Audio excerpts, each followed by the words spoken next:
너희에게 명령하여 이르되 너희는 외치지 말며 너희 음성을 들리게 하지 말며 너희 입에서 아무 말도 내지 말라. 그리하다가 내가 너희에게 명령하여 외치라 하는 날에 외칠지니라. 여리고 무너졌네요. 여리고 어디 있을까? 오늘도 확 무너졌으면 좋겠는데. 언약궤와 여리고입니다.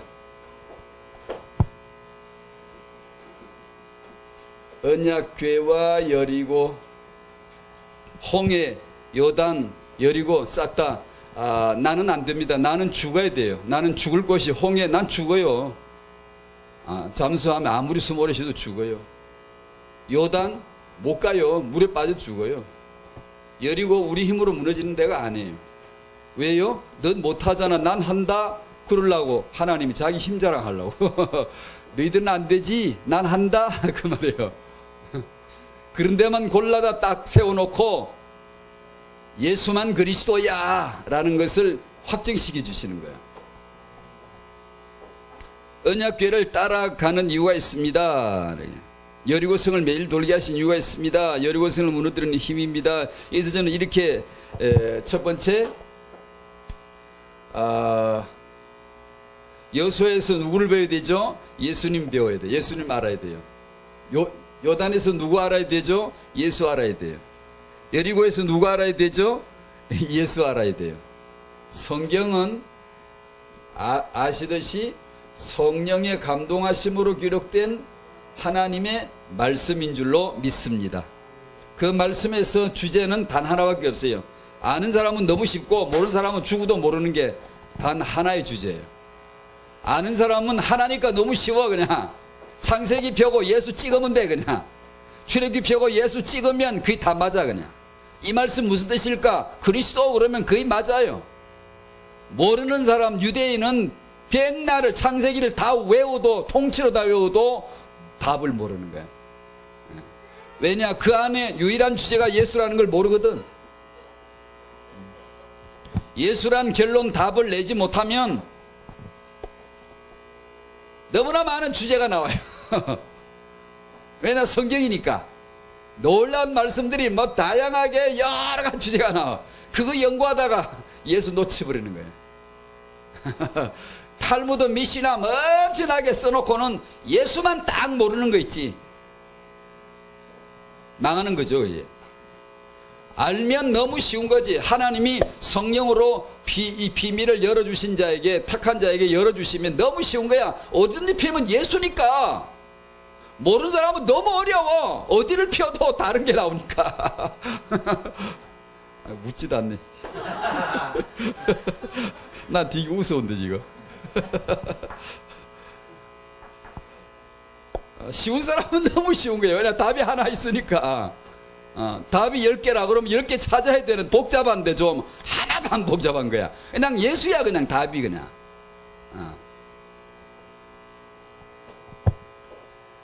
언약궤, 여리고 두 가지 얘기 좀 할게요. 첫 번째 언약궤. 언약궤는 뭐죠?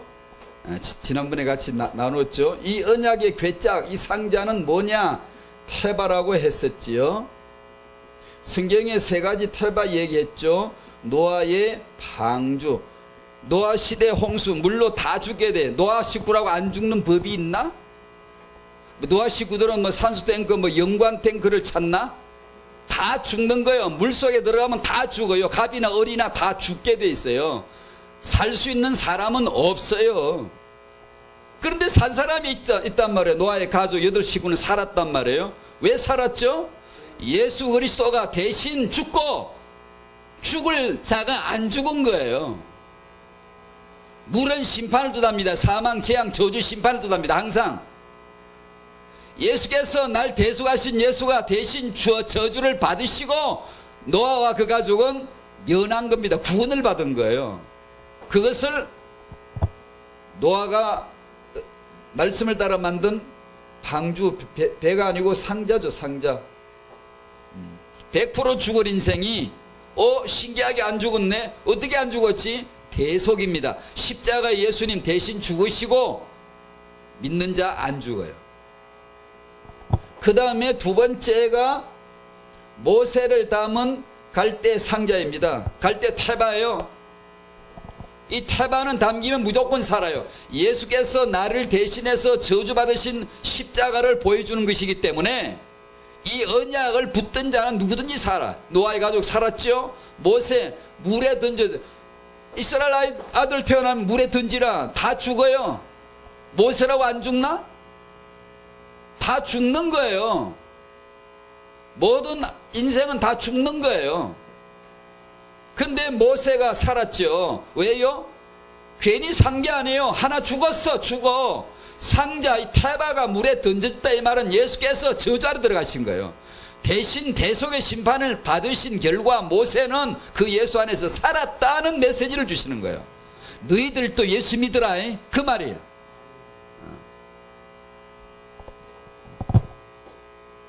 세 번째가 성막의 언약궤입니다. 성경에 이 태바는, 이 단어는 딱 세 번 쓰입니다. 너무나 중요한 예수 그리스도의 자신을 드러내는 택함 받은 언어인데 이것을 딱 세 군데 기록하게 해서 오직 예수만이 그리스도의 심을, 완벽한 그리스도의 심을 증명해 보이는 거예요. 이것은 다만 상자가 아니다. 언약의 괴짝이 아니고 이건 완벽한 그리스도의 언약이, 예수 그리스도의 보화심을 말한다. 모세의 상자, 이건 단순한 갈대 상자가 아니다. 갈대 태바다. 언약의 상자다. 이건 언약궤, 크기는 언약궤짝, 언약궤를 직면체 상자를 만들어 놓고 그 안에다가 인간들 더럽고 악하고 반역질하고 퍼뜯으면 덤벼들고 말씀 앞에 금세 대들고 반역하고 이런 거, 십계명 돌판 뭐 지팡이 상 지팡이 만나, 그냥 그거 다 뭐예요? 니들은 악하잖아, 니들은 다 죄인이잖아, 너희 다 반역했잖아. 그때마다 나타난 정표들이에요. 그게 죄 악들 이리 모아 죄다 구겨 다 집어넣고 위에다 피를 쫙 뿌리는 겁니다. 예수께서 십자가에서 피 흘리시는 모습을 연상해 보십시오. 그 언약궤는 피를 들이부어서 죽을 죄인, 영원히 사망할 수밖에 없는 죄인들을, 그 죄가 기억날 수 있는 요소들을 상자 안에 다 집어넣고 피를 부어서 딱 덮어버리는 거예요. 그걸 언약궤라 그럽니다. 하나님은 그 피를 보시겠다. 그 피를 보면 사망이 내게 넘어간 6월절 기억나죠? 그 언약궤예요. 그 언약궤입니다. 그 언약궤가 요단을 건넌 거예요. 이스라엘이 언제 건넜어요? 못 건너. 다 죽어요. 물이 창이라는데 홍해를 어떻게 건넙니까? 못 건너죠. 예수께서 건너신 겁니다. 언약궤. 여리고 마찬가지입니다. 언약궤를 따르라 그러죠. 언약궤가 여기 있으면 우리도 따라갈 텐데 어디 있나 한번, 어디 있으면 좋겠네. 여기 있으면 우리도 졸졸 따라다닐 텐데. 언약궤 따라가고 싶잖아요. 여기 있으면 따라갈 텐데 다행인지 불행인지 없네. 천만 다행이지. 여기 있으면 전부 우상되고 언약궤 부적이 돼가지고, 언약궤는 언약이 아닙니다. 괴짝일 뿐이에요. 부적이 아닙니다.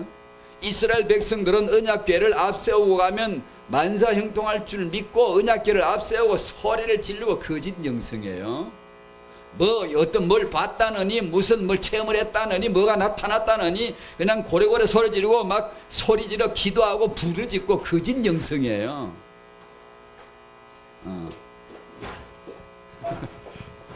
이스라엘 백성들 언약궤 앞세우고 블레셋 꺾으려고, 예수를 이용해 먹으려고 교묘하게 술책을 부리지만 하나님 우리에게 이용당하지 않아요. 만돌이 여김을 당하지 않아요.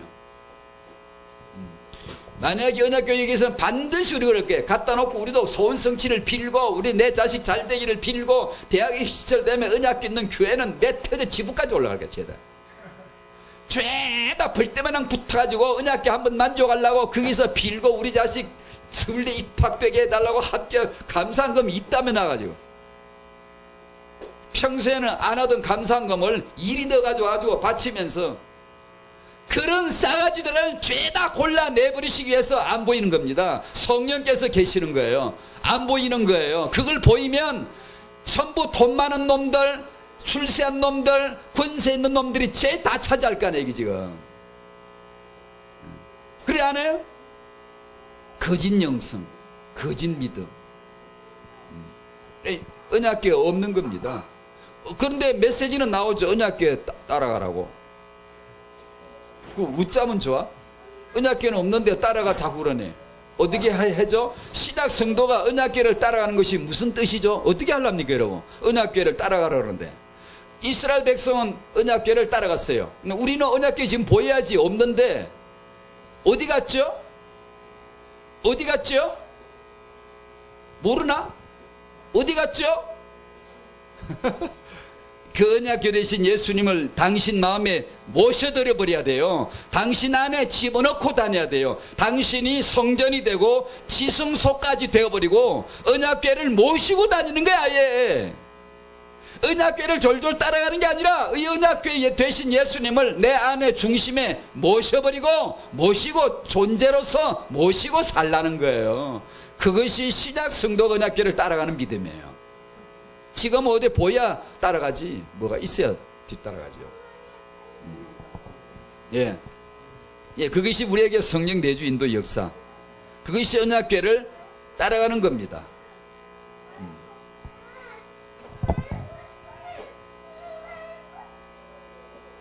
그 다음에 여리고는 어디 있죠? 마찬가지. 여리고 어디 있으면 가서 돌 텐데 어딜 돌아요? 지금 뭐 땅 밟히러 가자고 뭐 돌자고 막 그런 사람도 있는데 니나 보세요. 니나 돌아. 지금은 이 여리고가 어디 있죠? 보은사예요? 가서 땅 밟기 하려고 니나 돌아. 니나. 여리고가 지금은 그런 여리고가 없습니다. 내 안에 언약궤 모시고 나를 무너뜨려야 돼. 나를 내 자아를 무너뜨려야 돼요. 제일 안 무너지는 게 나거든요. 이 여리고가 예수로 말미암아 무너져야 돼요. 마귀가 세운 신이 납니다. 나 6에 6 이 무너지지 않아요. 내가 그리스도 한 게 십자가에 못 박이나니 십자가 외에는 없어요. 그래서 십자가로 말미암아 하나님도 십자가 없이 나 육을 다루지 않았어요. 자신이 피 흘리지 않고 내 육을 다루지 않았어요. 우리가 육을 이길 수 있다고 생각을 하세요? 교회를 오래 다니면 많이 성화되어가지고 이제는 굉장히 사람이 좋아질 줄 아세요? 5년 단위나 20년 단위나 사람은 안 좋아져서 똑같습니다. 하나도 좋아진 거 없습니다. 좋아졌다고 생각하는 순간 팍 넘어집니다. 내가 좋아지지 않았다는 증거를 하나님이 당장 그날 밤에 집에 문 열고 들어간 마누라하고 둘이 한판 붙습니다.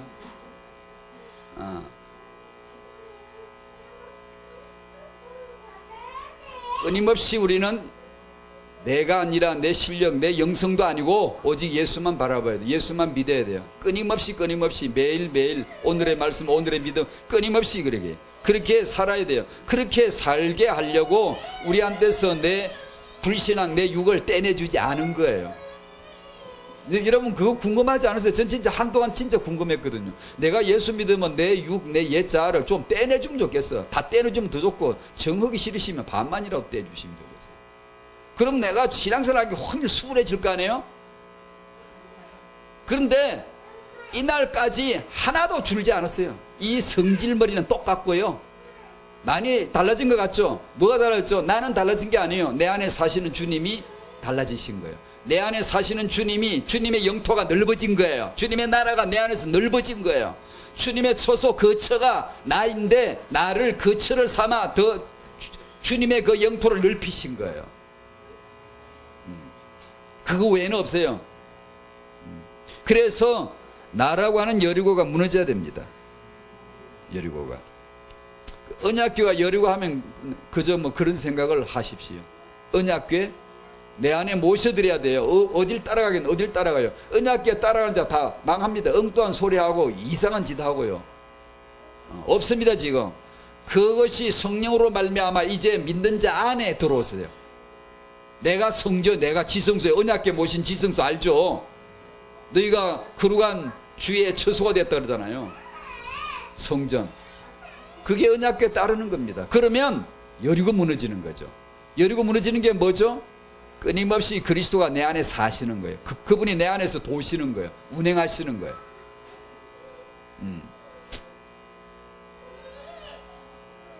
자,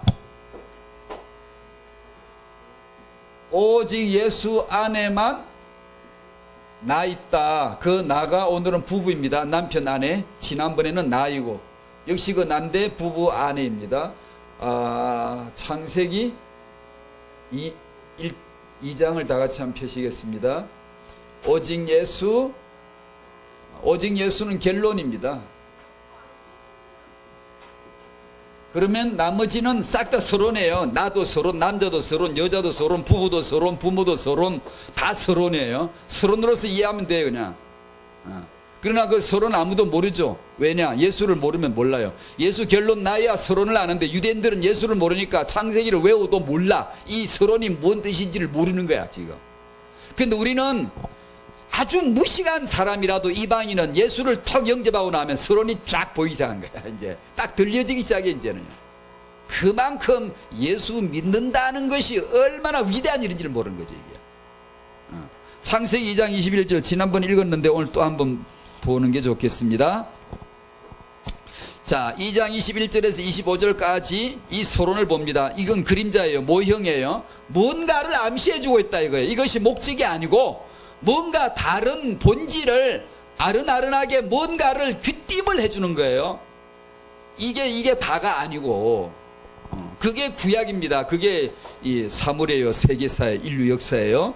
자, 21절부터 25절을 같이 읽어요. 시작. 여호와 하나님이 아담을 깊이 잠들게 하시니 잠들매 그가 그 갈빗대 하나를 취하고 살로 대신 채우시고 여호와 하나님이 아담에게서 취하신 그 갈빗대로 여자를 만드시고 그를 아담에게로 이끌어 오시니 아담이 이르되 이는 내 뼈 중에 뼈요 살 중에 살이라 이것을 남자에게서 취하였은즉 여자라 부르리라 하니라. 이러므로 남자가 부모를 떠나 그의 아내와 합하여 둘이 한 몸을 이룰지로다. 아담과 그의 아내 두 사람이 벌거벗었으나 부끄러워하지 아니하니라. 아멘. 아멘. 에베소서 5장을 펼게요. 에베소서 5장. 여러분, 부부가 뭘까요? 부부 세미나를 하면 뭘 해야 될까요? 왜 이 남자하고 결혼했죠? 왜 이 여자하고 결혼했을까요? 부부는 뭘까요? 부부가 뭔지를 배우지 마십시오. 연구하지 마십시오. 사람들이 뭐 지가 선생한다고 선생질을 하려고 뭐 부부학을 하고 뭐 부부 세미나 강사를 하고 하는데 하지 않는 게 좋습니다. 왜냐하면 부부는 사람이 알 수 있는 비밀이 아닙니다. 그런 영역이 아니에요. 그게 뭐 아무거나 내가 뭐 부부를 알 것 같습니까? 나란 존재를 알 것 같습니까? 모릅니다. 뭐 안다는 소리 하는 사람 다 틀린 거예요. 왜 그렇죠? 예수 안에만 있습니다. 나란 정체성은 예수에게서 나왔기 때문에 예수 안에만 있습니다. 우리가 연구할 주제가 아니에요. 인간이 어떻게 인간을 자기 어떻게 연구합니까? 뭘 어떻게? 불교에서는 인간을 신으로 출발시키죠. 우리는 그런 게 아니에요. 에베소서 5장 22절에 아내들에게 남편에게 복종하라, 25절에 남편들 아내를 사랑하라 말씀하시고 31절 32절을 이렇게 기록했어요. 같이 읽어볼까요? 시작. 그러므로 사람이 부모를 떠나 그의 아내와 합하여 그 둘이 한 육체가 될지니 이 비밀이 크도다. 나는 그리스도와 교회에 대하여 말하노라. 아멘. 신약이 결론이 답이에요. 신약을 알아야 구약을 압니다. 히브리서가 아니면 레위기를 누가 알겠어요? 히브리서를 믿지 않는 유대인들은 레위기를 지금도 이상하게 풀고 앉았어요. 이것을 에베소서 5장 이걸 모르면 유대인들은 지금 랍비들은 탈무드에서 이 남자 여자 창세기 2장의 남자 여자를 아주 그냥 근사하게 풀어놔. 뭐 남편이 뭐고 아내가 뭐고 부부가 뭐고 뭐 부모가 뭐고 아주 그냥 근사하게 풀어놓고 예수 믿는 기독교인들이 탈무드를 지혜라 그러면서 배우려고 한다. 확 뒤집어내. 무슨 놈의 정신이 어디서 그런 정신이 왔겠어요, 여러분? 정말 예수를 아는 거예요? 왜 탈무드를 왜 인용합니까? 왜 그걸 지혜라 그럽니까? 예수만 지혜인데 예수 지혜를 본 적이 없거든. 아무나 똑똑한 소리 하면 지혜래. 신약의 예수 결론이 난 우리 기독교인들이 결론을 모르고 서론, 결론을 모르면 서론도 모르거든요. 유대인들은 창세기를 통째 외워도, 책을 다 외워도 창세기 단 하나도 모르거든요. 보십시오. 5장 31절에 그러므로 사람이 부모를 떠나 그의 아내 허빠에 그들이 한 육체가 되지. 아까 읽었잖아요. 창세기 2장 24절을 유대인 바울이 인용을 합니다. 그대로 갖다 써요. 그러면서 이 32절에 결론, 답을 통 내놓습니다. 바울이 이걸 본 거죠. 계시로 말하면 이걸 체험한 거예요. 알았던 거예요. 뭐죠? 나는 지금 그리스도와 교회를 말하고 있다. 이 에베소서 5장 32절이 그리스도와 교회가 결론이구나, 답이구나 알고 창세기 2장을 펴면, 이 남자가 누구 얘기를 하고 있는 거지? 지금 창세기 2장의 남자가 누구 얘기를 하는 거지? 그 남자, 예수 남자 얘기를 지금 하고 있는 거구나를 알 수가 있는 거예요. 결론을 알고 보니까 나는 지금 그리스도를 말하고 있다. 그리스도에게, 아담에게서 나온 그 안에 그리스도에게서 나온 교회, 신부된 교회를 지금 말하고 있다. 결론을 알고 창세기를 보니까 이 남자가 예수 얘기고, 남자에게서는 여자가 나구만, 나 성도구만. 나를 구원받은 성도, 교회, 그리스도의 신부된 교회를 지금 여기서 서론으로 보여주고 있구나. 그걸 알면 찬양할 때 풍성해지고, 기도가 풍성해지고, 예수는 그리스도, 결론은 났는데 이 뼈다귀마냥 살이 붙어있질 않아. 사람들이 감동도 없고, 찬송할 때 눈물도 없고, 아무런 감동이 없는 거예요. 왜냐? 예수가 그리스도 되시기까지, 결론이 나기까지 왔던 역사 여정, 역사인식이 너무 가난하니까 신앙생활이 너무 빈궁한 거야. 예수는 그리스도 주스 들었는데 왜 그리스도가 됐냐? 그 역사의 숱한 사연들, 사물들, 비유들, 인간들을 통하여 비유, 언유, 모형, 그림자, 암시, 힌트를 주셨는데 그걸 모르니까 신앙 삶에 재미가 없는 게, 사람이 얼굴이 기쁘지도 않아. 뭔가 신비도 없어. 뭔가 이게 없단 말이에요. 그래서 창세기 2장을 읽으면 여기에 내가 들었잖아. 그리스도와 나 얘기거든. 이게 지금 창세기 2장이. 그러면 그 사람이 예배 들어갈 때 튕겨서 달려가지. 찬송 부를 때 엄청난 감격으로 부르죠. 왜 안 그러겠습니까? 그걸 모르니까 다 가난한 거예요. 이게 10년 그리스도는 얻었는데 말은 뼈다귀처럼 얻어놓고 삶에 풍성함이 없는 거예요. 그 보십시오. 사도 바울이 그리스도와 교회를 결론을 따갔고, 이게 주제입니다. 이게 주체예요.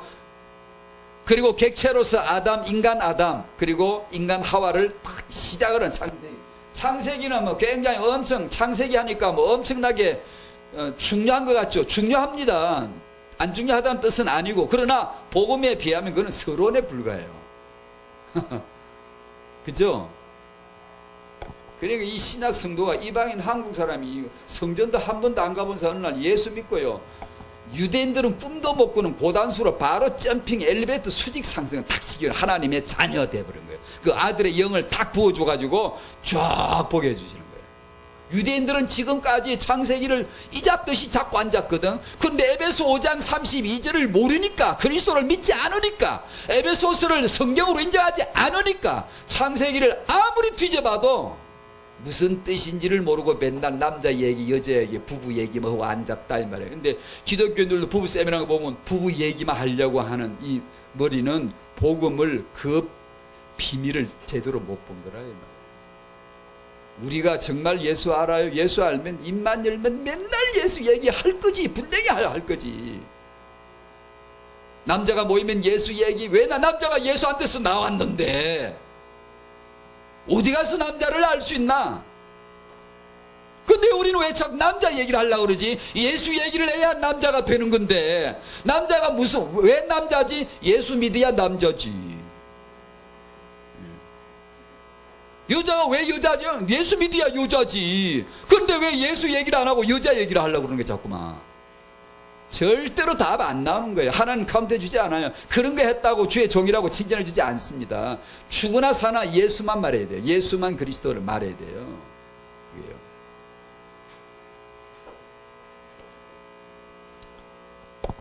자, 지금까지만 다 얘기했네. 1번. 자, 이게 이제 진짜 부부입니다. 근데 부부에 대한 그런 여러 가지 다양한 말들을 지금은 하고 싶어도 일부러 안 합니다. 안 하고 그야말로 원형 본질을 지금 다루는 거예요. 하나님의 창세 전의 마음이나 오늘 이 시간 마음이나 하나님의 마음속에 뭐가 들었는가 하니 감히 저 같은 사람도 감히 이제 하나님의 마음은 이렇다라고 감히 말할 정도로 하나님 자신을 공개했어요. 자신을 드러냈어요.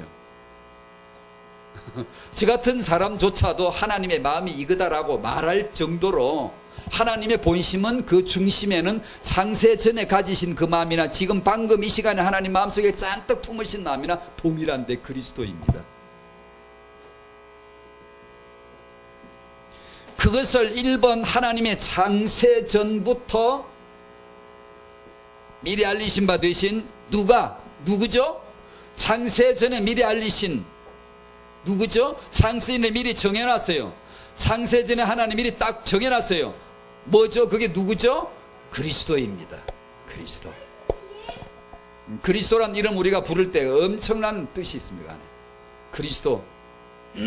창세 전에 미리 알린 바 되시니나. 지난주 내용을 지금 요약을 다시 해 넣는 거예요. 지난주 메시지 했던 걸 다시 넣는 거예요. 하나님의 창세 전부터 미리 정해놓으신 그리스도이심을 분명히 해 두셔야 돼요. 내가 먼저 아니에요.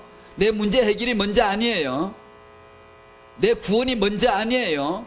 사고 쳐서 911, 119죠 우리는.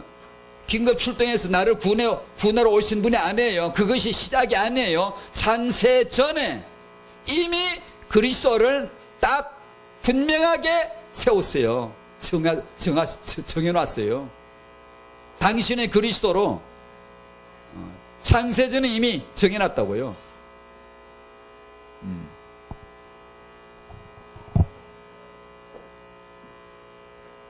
우리는 보통 그렇게 생각하죠. 우리가 타락해가지고 구원하러 오셨다고. 우리가 타락할 줄 몰랐나요? 그분이요?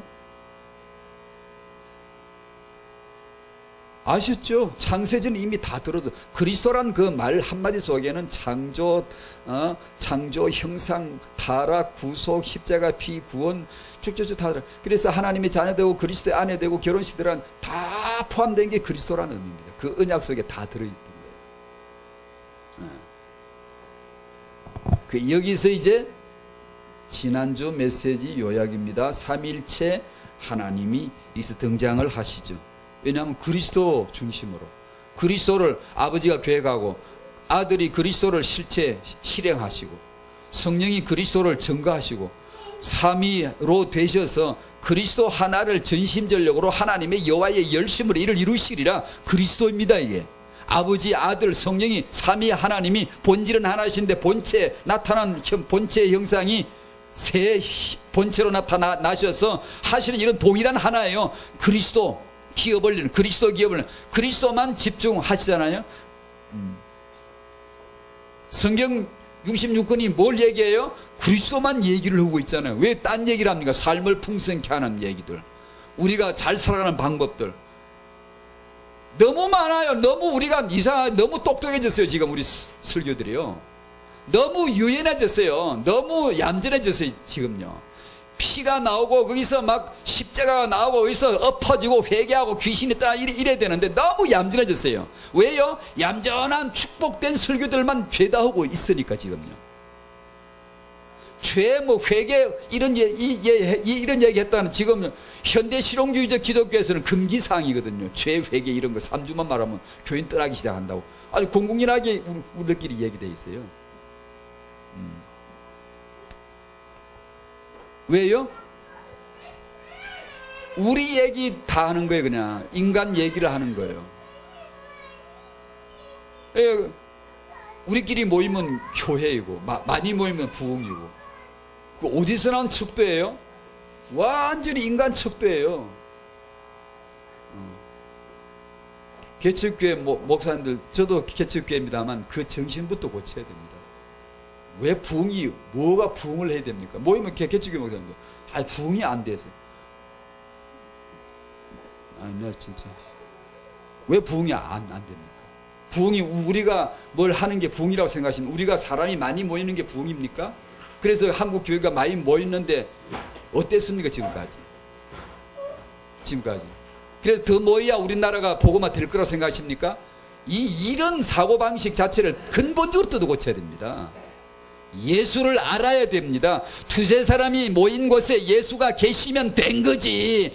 부흥이 원 거지. 창세전에 그리스도가 와 계신데 뭘 모자랍니까 우리가. 그부터 고쳐내야 될 거 아니에요. 지금 순전히 절간식으로 종교식으로 생각하고 우리가 안 되거든. 그러면요, 삼일체 하나님도 예수만 하는데 우리도 예수만 얘기하죠. 나머지는 모두 오형입니다. 성취를 위한 도구예요. 쓰임을 받아야 되고, 난 죽어도 되고 살아도 되고, 그 상관없습니다. 그런 것 때문에 그런 게 해결하러 모인다는 게 교회가 아닙니다. 예수 믿고 들어왔다가 멀쩡히 오래 살 사람도 예수 믿고 들어왔다가 다 죽었습니다. 초대교회에. 예수 안 믿었으면 바울이 그렇게 고생 안 해. 강사 나가고 선생질하고 랍비 되고 떵떵떵 존경받으며 살 사람이요 바울이. 예수 믿어서 그 인생 다 배려버렸어요. 세상식으로 이 얘기하면. 그게 예수 믿는 거잖아요. 근데 지금은 어때요? 도무지 그런 걸 기대하지 않아요. 왜 그럴까요? 타락한 거예요. 모든 것은 도구입니다. 도구. 수단이에요. 그런데도 우리는 나 중심, 우리 중심이에요. 이 나 중심 신앙관은요, 이 완전히 멸망의 올무입니다. 덫입니다. 불리에 씌이는 거예요. 그래서 이 신앙생활이 여러분 봐보시오. 나 자신도 그러고 내가 영적 컨디션이 안 좋을 때 틀림없이 아무것도 없어요. 다른 이유가 나 중심일 때 그래요. 내가 영적 컨디션이 굉장히 쾌청하다, 굉장히 참 좋다, 맑다 할 때 딱 분명해요. 나 중심이 사라지고 예수 중심이 되는 거예요. 틀림없어요. 그냥 뭐 돈이 많아질 때 내가 기분이 좋고 막 영적으로 쾌청해지고 이런 거 아니에요. 다 여러분 마찬가지입니다. 여러분이나 여러분 우리 주위 다 마찬가지입니다. 사람의 영적 생활이 요새 힘들지. 저런 환경 때문에 다 속임수, 가문이슬을 속은 거예요. 그렇지 않아요. 왜 그럼 스데반은 죽을 때 웃고 죽었습니까? 행복하게 죽었습니까? 환경이 그렇게 안 좋은데. 나중심으로 뭉쳐지면 사람은 멸망합니다. 굴레 비교되고 경쟁되고 피곤해지고 짜증나고 싸우고 따지고 막 그럽니다. 어쩔 수 없어요. 그러니까 이것이 바로 사단의 거친 숨소리가 들리는 거지에게 내 육입니다. 육. 지금도 당신의 육을 건드리고 육을 드러내기 시작하면 사단의 숨소리가 육입니다. 그게 성질을 버려, 그걸 십자가로 죽여야 됩니다. 고집, 성질, 싸가지 이런 걸 십자가로 죽여나가는 거예요. 그리스도 앞에 탁 무릎 꿇어야 됩니다. 그래야 성령의 세미한 음성이 들리고 영적인 힘을 주시는 것이지. 다수결의 시대의 다수결에도 흔들리지 않는 민주주의 좋아하시네. 시대 민주주의 다수결에도 흔들리지 않을 수 있는 예수 정신이 나오는 것이지. 안 그러면 많이 하고 다수결이고 많이 크고 더 빨리 더 많이 하면 그게 진리고 그게 이긴 거, 그게 승리라고. 천만에요. 역사 속에 봐보십시오. 어디 예수께서 계시는 언제나 그 핍박받는 자 소수 안에 있었잖아요.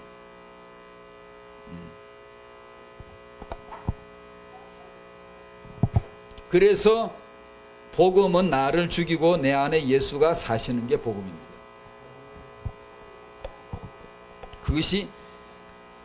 그걸 이제 믿어놓고 일평생토록 가는 게 이제 나중심에서 예수중심 이동시키는 거예요. 계속 오늘도 내일도 하나님이 여러분 안에 사시면 틀림없이 그렇게 할 거예요. 여러분이 그 중심 이동이 안 되면 맨날 6개월 10년 교회 다녀도요 맨날 그 모양이에요. 중심 이동이 안 돼요. 성령이 지금 나에게 역사를 하시는 것은 뚜렷합니다. 성령 내주 나를 기분 좋게 하려고 오신 분 아니에요. 내 기분이나 살살 건드려가지고 어린애 달래듯이 위로해주고 소망 주고 이런 거나 하려고 성령이 거룩하신 신이 들어오십니까? 네. 나를 죽이는 거예요. 죽여. 육을 죽이는 거예요. 그래야 예수의 정부가 들어서고 예수의 정권이 들어서고 예수께서 왕으로 마음대로 군림하세요. 그러면 이제 영적인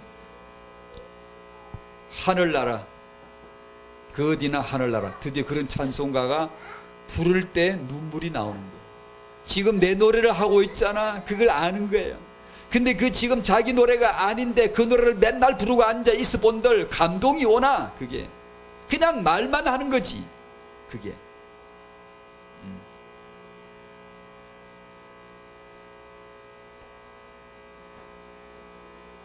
하나님은 자기 책 성경에다가 책마다 장마다 구절마다 이 비밀 이야기, 예수 이야기를 치밀하게 박아놨어요. 골짝골짝에 논리적으로 치밀하게 반복적으로 담아놨어요. 아까 서론에 말씀드린 누구든지 예수로 담난 사람은 너무 쉬워요. 그냥 아무렇거나 눈 감고 손만 뻗어보고 그냥 예수예요. 그냥 잡히면 그냥 예수예요. 그냥 사방 묻어놨으니까 너무 쉽게. 근데 예수 답이 안 나는 사람은 어디를 펴봐도 모르겠는 거야. 이게 예수가 안 보이는 거예요. 아담만 있잖아, 하와만 있잖아, 선악과만 있잖아. 이게 예수가 잘 안 보이는 거예요. 어찌다 설교에서 여자의 후손이다, 임마누엘 전형형 때 아들을 낳으라, 국지간 뚜렷한 이런 구절들 어쩌다 이제 메시지 나오면은 그런가 보다 하고 해놨는데 감동이 없는 거예요. 힘이 실질 않는 거예요. 예수 그리스도는 구석구석에 다 있는데, 꽉 있는데 지금. 창세기 1장 1절도 예수, 2절도 예수, 3절도 예수, 계속 예수 얘기인데 그게 지금. 근데 하나님은 우리하고 너무 레벨이 어떤 격이 안 맞는 거예요. 하나님은 그냥 책마다 장마다 구절마다 예수 얘기로 성경이 내게 대하여 기록하는 것이니라. 예수에 대해서 기록을 예수를 계속 해놨는, 우리는 어쩌다 하나씩 찾아보려고 하니까, 메시지 듣다가 어쩌다 하나씩 찾아보려고 그러니까 그 예수가 감동이 될 리가 없죠. 그냥 막 예수가 쏟아져야 되는, 계속 예수가 그리스도가 쏟아져야 되는, 창세전부터 오늘 이 시간까지 막 예수가 쏟아져야 되는데 그걸 어쩌다 한 번씩 이렇게 찾아보려고 하니 이게 감동이 되냐고요. 예수 외에는 내가 감동 먹으면 안 되는데 영화 보고 눈물 났다고요? 그런 소리 하지 마요. 재수 없어요. 그런 거는 예수 앞에 눈물도 흘려보지도 않은 사람들이요, 어떤 영화를 보니까 막 눈물 안 나더라고. 어떤 얘기 들으니까 감동스럽더라고. 하나님이 만드신 내 양심과 내 감정은요, 예수님 얘기할 때 눈물이 흘러야 돼요. 감동을 먹어야 돼요. 감동이 막 밀려와야 돼요.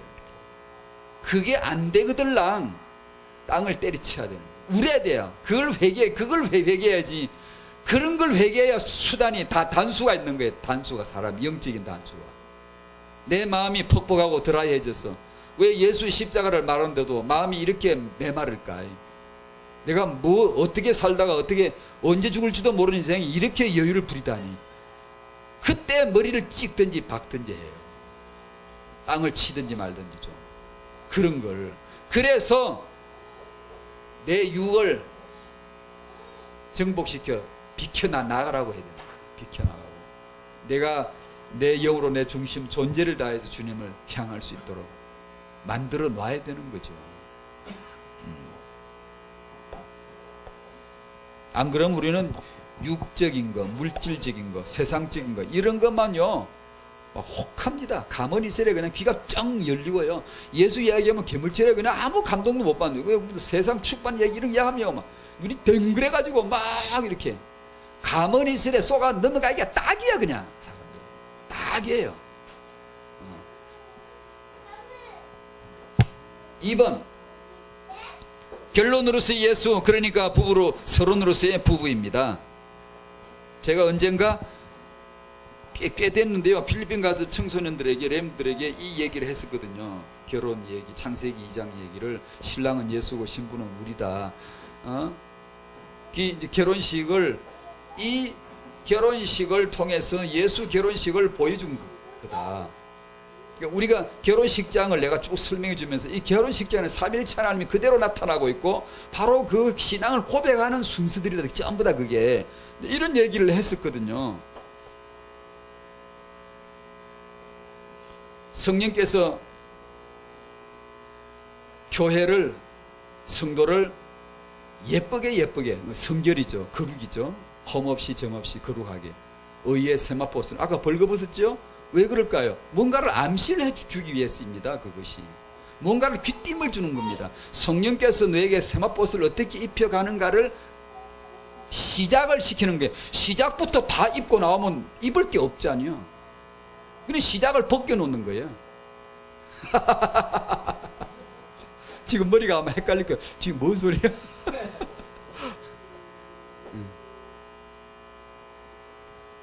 다음에 또 얘기하기라고. 좌우간 이런 얘기를 좀 했었거든요. 했는데 끝나고 나는데 목사님 한 분이 저보고 이런 식의 메시지를 처음 들어봤다는 거예요. 그래서 다른 분도 아니고 목사님이 그렇게 말씀하실 때는 내가 좀 두렵더라고요. 목사님이 이렇게 말씀하실 때는 내가 좀 재구를 해봐야 되겠다. 내가 이런 소리를 앞으로는 그때부터 안 했습니다. 그 메시지를 내가 안 하겠다 생각하고. 왜냐하면 적어도 목사님이 이런 메시지를 처음 들어봤다고 하니까 제가 덜컹 겁이 나는 게, 내가 이걸 해도 되나? 목사님이 들으실 때는 내가 한번 생각해야 되겠다 하고 몇 년 동안 말하지 않았던 거예요. 부분적으로 간혹 그냥 태영아 메시지 하다가 간혹 부분적으로는 얘기를 했지만 안 했죠. 그러다가 이제 꽤 세월이 지났는데 5년도 더 지난 것 같은데, 그러다가 이제 우리 이제 청년 특강도 있고 뭐 이제 청년들에 대한 얘기도 말을 하다 보니까 제가 생각해야 되고, 생각을 하다가 이렇게 보니까 요새 십자가의 복음 이렇게 시리즈를 해오다가 예수께로 가자 하고 접어들면서 이 마음이 제게 주어진 거예요. 그래서 그래 이걸 내가 몇 년 동안 얘기를 안 했는데 한번 해볼까, 해도 될까 하고 재구를 해봐서 이렇게 고려를 해봐서 이렇게 생각해보고, 삼위일체는 너무 중요하잖아요. 아버지 아들 성령을 괜히 조금이라도 함부로 얘기했다가는 안 좋거든요. 굉장히 좋지 않거든요. 그래서 주의 종으로서 목사로서는 그게 두려움이 있는 거예요. 제가 신학자도 아니고 말을 함부로 했다가 혹시라도 뭐 주제넘게 뭐가 이게 이슈가 될까 싶어서 그래 고민하고 있다가 요즘 들어서 괜찮겠다. 제 나름대로 저는 이제 옛날부터 해왔던 얘기거든요. 옛날부터. 그래서 뭐 괜찮겠다 싶어서 요새 조금 이게 정리를 해본 거예요. 그걸 이제 태영아 메시지 부분적으로 간혹 조금씩은 얘기했지만 지금은 이제 그걸 한번 얘기해보자 해가지고, 그 이제 성령께서 교회를 자기 성도를 단장하고 최고적으로 단장을 시켜서 어린 양의 혼인식 때 데리고 들어가잖아요. 신랑 되신 그리스도에게 신부가 쫙 올라가는 장면이 나오잖아요. 그리고 어린 양이 결혼식이 딱 끝나고 계시록은 문을 딱 닫고 영원한 그 본래 창세전에 영세전 그 환경. 그러니까 우리는 과거, 현재, 미래가 있는 게 우리 시간 공간 속에 살잖아요. 이게 어디서 왔죠? 영원전에, 창세전에, 영원하다는 말은 과거, 현재, 미래가 동시에 현존하는 거예요. 창세기 이전이 영원이고 이후가 영원이 그런 게 아니고요. 과거, 현재, 미래가 그냥 동시적으로 존재하는 데가 영원이에요. 그냥 여기가 영원이에요. 창세전에 그 말이에요. 창세전에 그리스도를 세우신 거예요. 근데 그리스도를 이루는 현실적인 실제적인 인류 역사를, 예수가 그리스도가 되실 수 있는 역사를 만드시는 거예요. 영혼 속에서 잠시 한시적으로 잠시 세상에 내가 살면서 잠시 사는 거거든요. 잠시 동안 살게 해서 예수가 그리스도 되도록 남자, 여자, 부부, 부모, 자녀 이런 역사를 쭉만, 이게 모형, 그림자, 암시, 비유, 언유입니다. 이 속에 전부 다 예수가 그리스도 되시도록 잠시는 살아봐. 너는 잠시로 남편 해라. 너는 잠시로 아내 역할을 해봐. 그리고는 잠시 세상 살다가 주가 나를 부르시면 시간이 나를 떠날 때, 이게 태초에입니다. 태초에란 말은 시간이거든요. 태초에 하나님이 천지를 하늘들과 딸들을 창조하시니라 하면 하면서 잠시 시간을 내줬다가 이 잠시 시간을 없애버려, 내 시간이 나를 떠나는 순간 나는 그 자리가 바로 영혼입니다. 영혼. 그 자리가 바로 어디 영원한 데가 있는 게 아니고 하나님 자리가 영혼인데, 시간이 나를 떠나버리는 순간 나는 영원한 그 자리, 영원한 자리는 지옥과 천국 두 개밖에 없어요. 여기는 천년이 아니고 만년이 아니고 영원이야. 그냥 영세전에 영원입니다. 영원. 하나님의 환경. 그걸 위해서 이 잠시 동안 너가 기회를 줄 테니까 오직 예수께로 가는 인생이 되라. 넌 예수께 가도록 내가 만들어놨으니까 빗나가지만 마라. 예수께 빗나가면 하말티야, 넌 죄야. 예수께 적중해야 되는 거야. 너가 뜀틀 선수가 뛰어갈 때 몇 초, 1초 그 상간에 오직 뜀틀 뛰기만 집중하듯이 인생은 잠깐인데 예수에게만 집중해서 딱 끝나야지. 이게 네가 얼마를 살 줄 모르는 인생을 가지고 여유 부리고 이거 하고 저거 하고 탑 탔고 성 쌓고 네가 그렇게 될 줄 아니? 그래서 그 짧은 인생을 주시는데 그 중에 하나가 나이고 부부이고 부모인데, 그것은 예수에게서 나왔고 예수에게로 가게 하기 위한 하나님의 잠시 주신 섭리예요. 그래, 이건 잠시예요. 그래서 이 잠시가 어느 날 딱 시간이 태초의 시간이 뻥 하고 사라져 버리면 그냥 영혼만, 본래 창세전만 영혼만 남는 거예요. 그럼 끝이 이제 영혼이 지옥 살든지 천국 살든지 해야 돼 이제. 그래서 그 중에 지금 부부 얘기를 하는 겁니다. 잠시 동안 부부 하라는 겁니다. 잠시 동안. 잠시 세상에 내가 부부로 살면서 주를 찬송하다가 주가 오라고 부르실 때 내가 기뻐하며 가리라 그러잖아요. 그거 하면 남편 없어요, 아내 없어요, 부부 없어요, 부모 없어요. 거기는 하나님 나라는 그런 나라가 아니에요. 잠시 동안만 태초에 천지를 창조하신 그 태초 시간이 존재하는 한 내가 존재하는 거예요. 시간이 사라지면 나는 없어져 버려요. 영혼속으로 들어가 버려요. 그래서 그 잠시를 주신 게, 신앙생활에 이 잠시를 알아야지 그냥 뭐 여유 부리고 이거 하고 저거 하고 그럴 새가 어디 있습니까 여러분. 지금 완전 예수, 오직 예수 집중해야지. 언제 죽을지도 모르는 잠시 동안 사는 인생인데. 그래, 이게 보면 말씀 은혜 받고 성령 인도 받고 이럴 때나 보면 영세전 미래 천국 지역이 막 믿어지고 막 실감이나 이러는데, 보면 이게 실용주의 기독교가 들어와가 현대 기독교 전부 그래 되거든요. 그러니까 보이는 이 공산주의보다 더해 지금 우리 기독교는. 공산주의는 유물사관인데 유물론자인데 그냥 보이는 게 다야. 물질이 영원하고 오직 물질인데, 이 지금 성도들이 전부 다 이 유물론 사상에 배어들고 진화론 사상에 배어들어 가지고 기도하는 게 전부 보이는 거, 이런 거 천국 지옥이다 뭐 영원한 나라 창세전 이런 거는 별로 깨닫지도 못해 지금 안아. 그러니까 신앙생활이 현세적이고 물질적이고 날 육신적이지. 그래, 힘이 있나?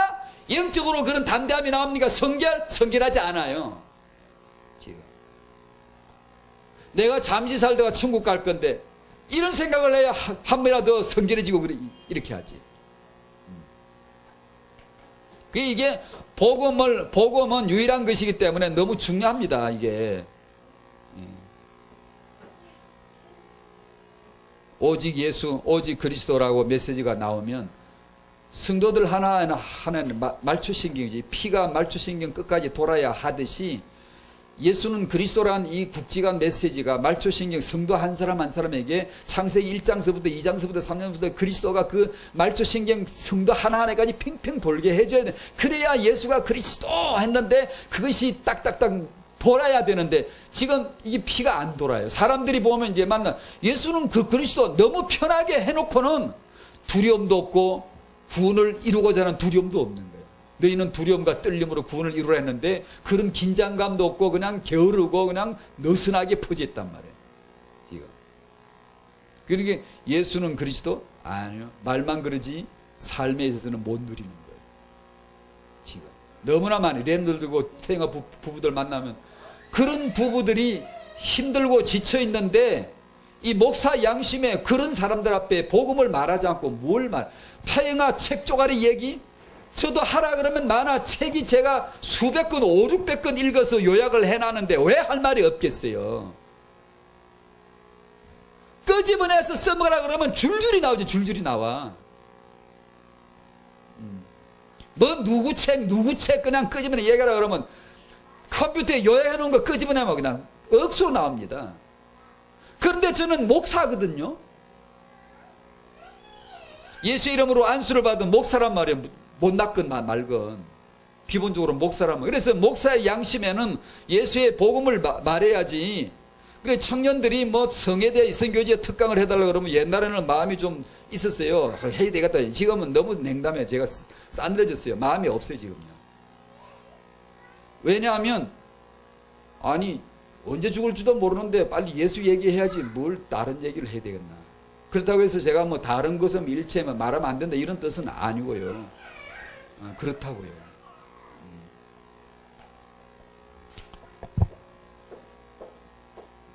하나님의 형상은 내가 아니라 그리스도입니다. 그것도 알아야 돼요. 이 사람들이 보면 성도들이 우리는 하나님의 형상 이것만 알아놨어. 그러니까 그게 힘이 실리나? 그게 무슨 재미가 있나? 무슨 뜻인지도 몰라. 예수가 하나님의 형상이란 영광에 둘려 있도다. 이걸 봐야 돼. 이걸 체험해야 되거든요. 나름대로 은혜를 받아서 그걸 알아야 되거든요. 예수만이 그리스도만이 하나님의 형상이라는 걸 아는 자에게 너가 바로 하나님의 형상이다 라고 할 적에 예수와 곧 내가 그 형상에 공유된다는 사실을 알 때는 기뻐 뛰는 거예요. 그냥 감동과 감격이 넘치는 거거든요. 근데 이 사람들이 우리가 하나님의 형상이다라는 말을 주고받아도 꿈쩍도 안 해요. 이게 좀 국어를 하나를 깨달아도 몰랐던 걸 깨달으면 기분이 좋을 법인데요. 그런 정도도 안 되는 거예요 지금. 형상이란 말 하나만 제대로 우리가 발견해도 일평생 울겨 먹어도 나오는 보약인데 내 믿음 생활을 승리하게 해줄 수 있는 건데 모르거든 잘요. 그래 모른 척 우리는 넘어가요. 그냥 하나님 형상 해놓고 넘어가 버린다고 지금요. 그러니까 다른 거 우리 중간사학교들 계시잖아요. 다른 거 할 거 없어요. 뭐 똑똑한 것도 없어. 우리는 다 볼 건지 하면 죄인이고 다 저 사람 대단하다고 아니 믿지 마세요. 어떤 영화 보고 대단하다 이거 믿지 마세요. 다 대단한 건 없습니다. 머리만 대가리만 큰지 몰라도 예수 외에는 대단하지 않아요. 다들 보면 대단하다. 저 사람 기도 많이 해. 저 사람 능력이 나타나 대단하다고 믿지 마세요. 감사를 하고 나에게도 열매 있기를 기도할지언정 휘둘리지 마세요. 그런 식으로 했어도 한국 기독교 세수가 못 막았고 그리고 그런 사람들이 얼마 후에 변질돼 가지고 있는 모습들이 너무 많고요. 예수만 대단하시는 거예요. 예수만. 예수가 형상이시라는 것을 정말로 은혜로 체험을 해야 되고요. 여기서 남자, 나 여자가 여기서 나옵니다. 근데 이 남자는 이 형상에서 나왔고 형상에게 돌아가야 될 형상을 암시해 주고 있어요. 이 남자는 남편이 되고 이 여자는 아내가 됩니다. 역시 예수에게서 나온 것입니다. 하나에게서 둘이 나오죠. 드디어 하나 속에 둘을 만들어내죠. 만들어냈다 바로 집어넣어버리죠. 그걸 연합이라고 합니다. 한 몸이다. 이것을 바울은 예수 몸에서 교회를 탄생시켜서 바로 연합시켜 한 몸을 이루셨구나 라는 것을 비밀을 봤다 이 말입니다. 그래서 그 예수 얘기를 하면서 남편은 아내를 사랑하라. 예수께서 교회를 사랑하신 것처럼 이렇게 나오는 거죠.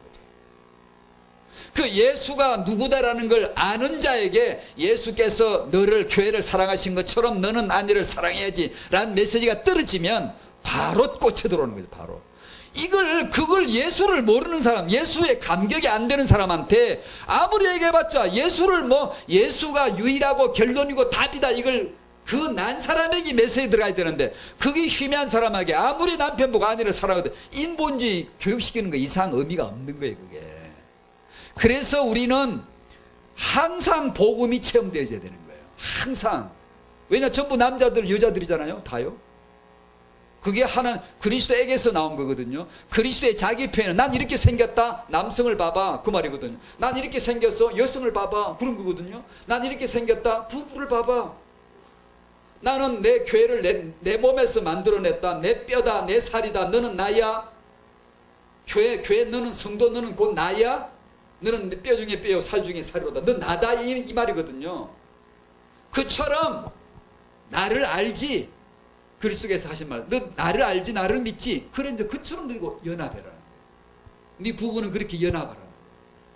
그처럼 아내 너는 네 남편에게서 나온 줄 알고 연합해.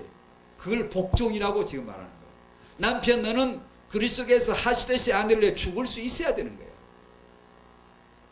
그걸 그리스도를 모르고 어떻게 교훈을 받겠어요? 안 되지. 그러니까 어설프게 교훈하려고 하지 말고 말씀, 예수 계속 들어가야 되는 거예요. 그것이요.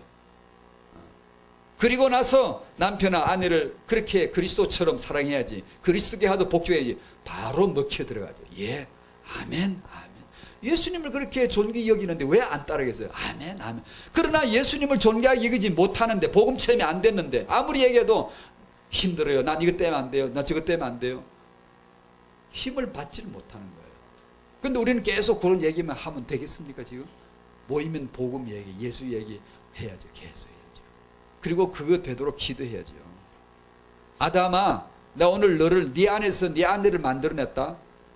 하와야, 넌 네 남편에게서 나왔어. 바로 연합에 한 몸을 이루라. 다시 말하면 너는 예수와 결혼해야 된단다. 예수와 결혼해야 된다는 걸 내가 지금 말하고 싶은 거다. 너는 나와 결혼해야 된다는 걸 이렇게 내가 암시로 보여주는 거다 라는 메시지를 주시는 거예요. 아담이 알았을까요? 알아들은 거예요. 그걸 알은 거예요. 아브라함이 알았을까요? 예수가 육신으로 오셔서 자신을 위해 죽으실 거, 하나님 어린 양이 되실 걸 자기 아들을 어린 양처럼 온전해서 알았어요. 그걸요. 계시로 은혜로 알았어요. 그걸요. 그걸 예수를 알았다. 아브라함이 예수를 보았을 거예요? 안 보았을까요? 보았잖아요. 아브라함이 나이대를 보고서 보고 기다리다가 보고 즐거워했느니라. 예수께 직접 언급했잖아요. 예수님이 아브라함이 자기를 보았다고 얘기했잖아요. 보세요. 구약의 요소마다 다 예수 만나잖아요. 예수 얘기를 하고 있잖아요.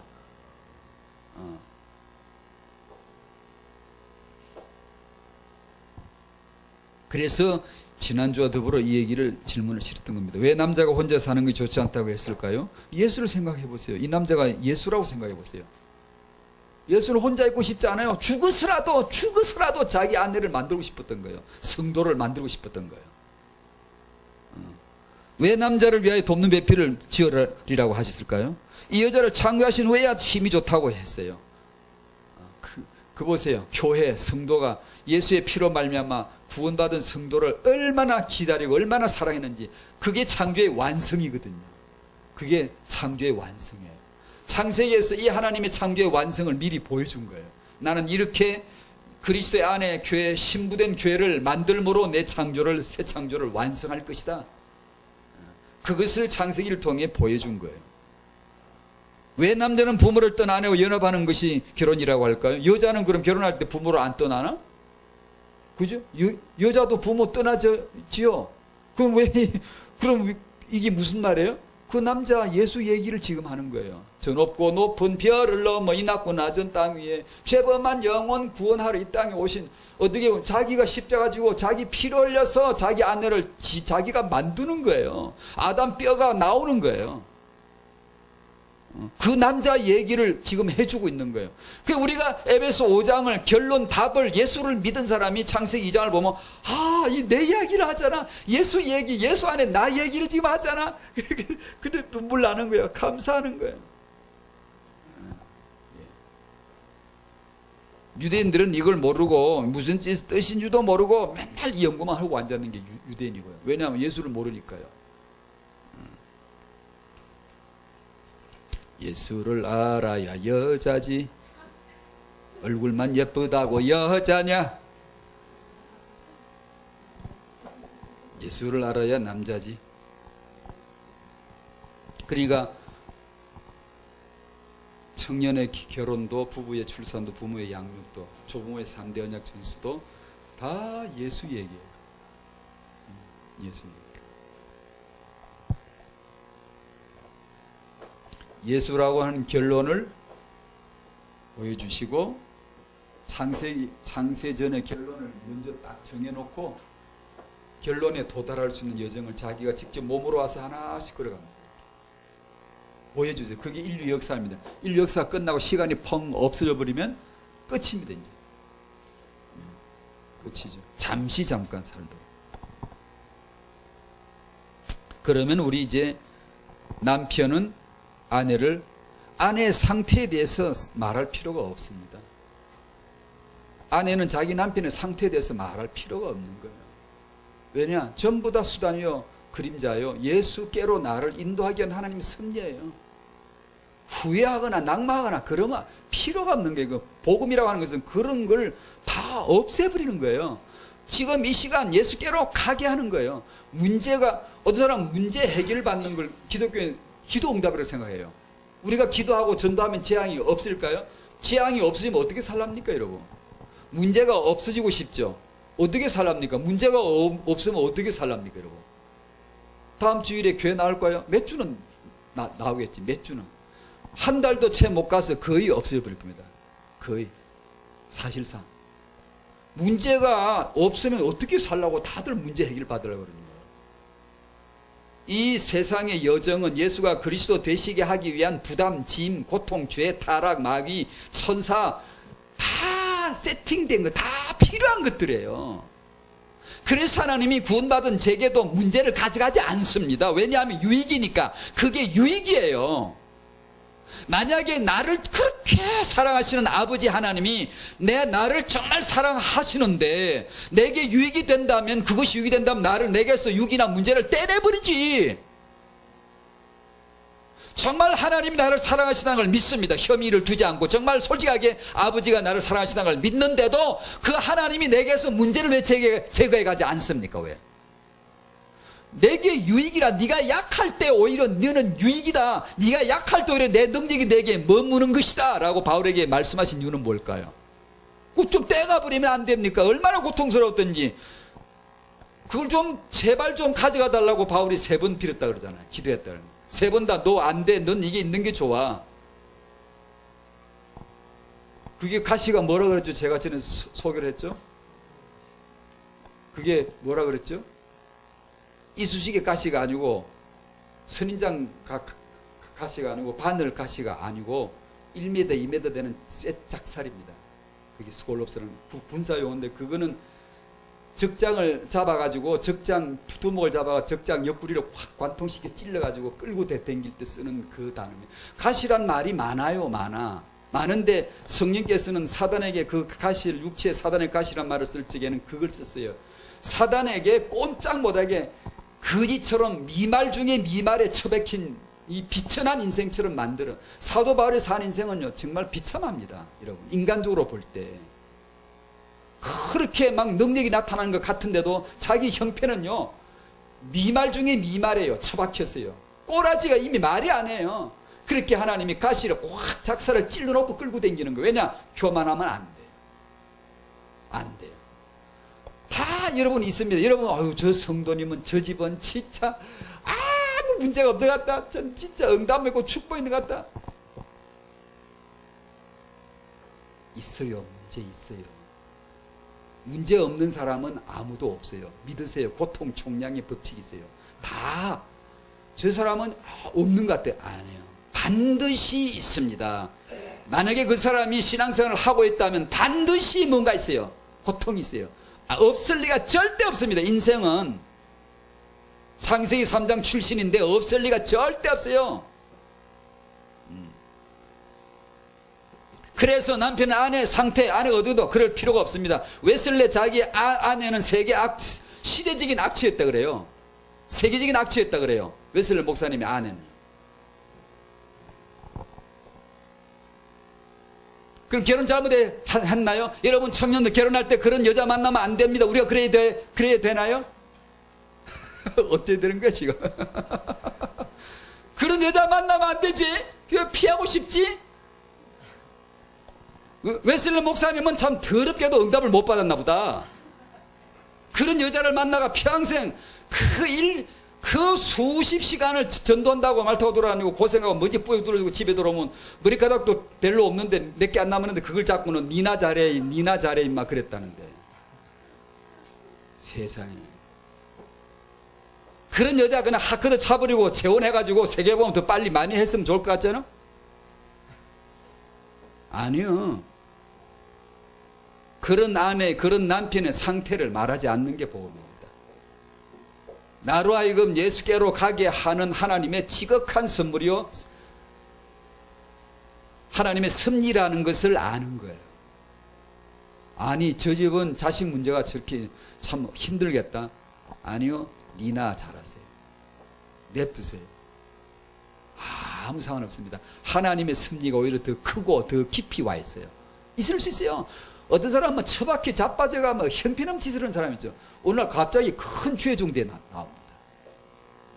네. 그러니까 니나 잘하세요. 아무 상관없어요. 그러니까 이게 부부 세미나예요. 이걸 알아야 돼요. 이게 복음을 알고 청년들도 웨슬레 아내 같은 여자를 만날 수 있어요. 웨슬레 목사님은 그런 여자 만나는 법이 있냐 어디? 그렇잖아요. 그러면 어떡할래 요셉아?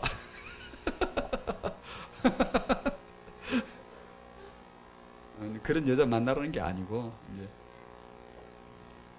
네. 그 목사님 그러셨다 그러잖아요. 그러셨죠. 하나님 내게 주신 최고의 선물이라고. 전 그럴 능력이 없지만요. 목사님 진짜 복음 아시는 분이시잖아요. 그죠? 그게 복음입니다, 여러분. 남의 상태에 대해서, 남편과 아내의 상태에 대해서 말하지 않는 겁니다. 오직 나를 예수께로 가게 하기 위한 하나님이 최고의 선물이라고 보는 겁니다. 병도, 실망도, 사업 망함도, 건강도, 돈 있음도 없음도 아무 차이가 없는 거예요. 전에 저 63빌딩 얘기 하고 마칠게요. 얘기도 안 할 텐데 자꾸 나오네. 이 목사는 이게 병이야. 그냥 입만 열면 자꾸 나와 뭐가. 그 누구지? 63빌딩 옛날에 회장 최순영 회장 장로님. 그 63빌딩 뺏겼잖아요. 22개인가 23개 기업 다 뺏겼잖아요.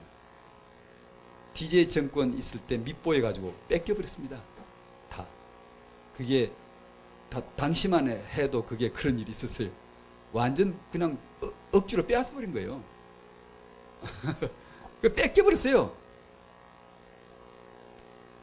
정말입니다. 그거 뺏겨버렸어요. 정권이랑 권세자가 한번 이렇게 그런 짓을 해요. 그래 뺏겨버렸거든요. 빈털털이 지금 아무것도 없어요. 내 애들 새 것만 추진 것만 엄청 붙어가 있고 세상 사람들은 그냥 뭐 그놈 나쁜 놈이라고 막 그러죠. 내막을 진실을 아나요? 아는 사람 별로 없죠. 맨 신문에 나오고 TV 나오면 뭐 그건 줄 알고. 근데 제가 그분을 보고 이렇게 제 일기에 썼어요. 최순영 장로님이 그 기업체 그 63빌딩가 22개인가 3개인가 기업체를 가지고 있을 때 장로로서 헌금하고 그 장로로서 교회를 섬길 때와 지금 다 털어버려서 없어 이제. 맨 빈털터리 같은 최순영 장로 지금 이 사회 우리가 볼 때 헌금하는 액수 엄청 차이가 날 거야. 교회당 지고 그랬잖아요. 횃불에간 지고 그랬잖아요. 온누리게 막 지고 그랬잖아요. 그러니까 그 장로로서 엄청난 일을 했었고 지금은 빈털터리가 아무것도 없어. 뭐 할 게 있냐 지금? 없지. 없는 것 같잖아요. 엄청 차이가 나잖아요. 그러나 하나님 보실 때 어떨까? 아무 차이가 없어요. 우리가 보기에는 뭐 굉장히 뭐 막 하는 거, 이게는 아무것도 못하는 거 이렇죠. 아마 지금 드리는 예배가 하늘에 엄청 더 상달될 수도 있습니다. 엄청 지금 드리는 예배를 하나님이 이전보다 훨씬 더 막 입이 찢어져서 하나님이 예배를 받으실 수도 있습니다. 뭐 그렇다고 하는 그건 잘 모르겠지만 예를 들면 그럴 수도 있다는 거예요. 우리 생각은 예전에 막 헌금 많이 바치고 막 교회당 짓고 할 때 엄청 영광 돌렸겠지. 지금 빈들대리니까 뭐 하는 게 있냐? 막 겨우 그냥 그렇지. 아니요. 그건 진짜 인본주의 생각이에요. 그 상태에 상관이 없는 겁니다. 우리가 보기에 막 그런 것이죠. 부부는 예수 안에만 있고 예수 안에서만 소중합니다. 모르겠습니다. 오늘 메시지가 부부로서 그래 내가 부부로서 그리스도 안에 내가 살아야 되겠다 이렇게 마음이 들는지 모르겠는데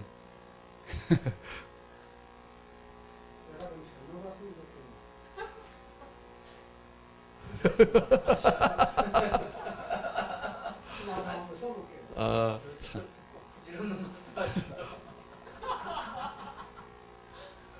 청성 우리는 이제 후대들 위해 기도해 줘야 되겠네요. 그죠? 그런 마음을 담아서 후대들을 볼 때마다 안아주고 축복해 줘야 되겠네요. 정말 이런 복을 알고 청년 부모로 이런 여정이 되기를 바란다. 우리는 그렇게밖에 이제 못하네요. 예, 예. 저도 남편으로서 그리스도 안에서 그리스도께서 하시듯이 그런 사랑이 될 수 있도록 믿음을 가지고 순종할게요. 조금씩 되어지겠죠. 주 안에서 복된 부부 되시기를 축복합니다. 아멘. 감사합니다.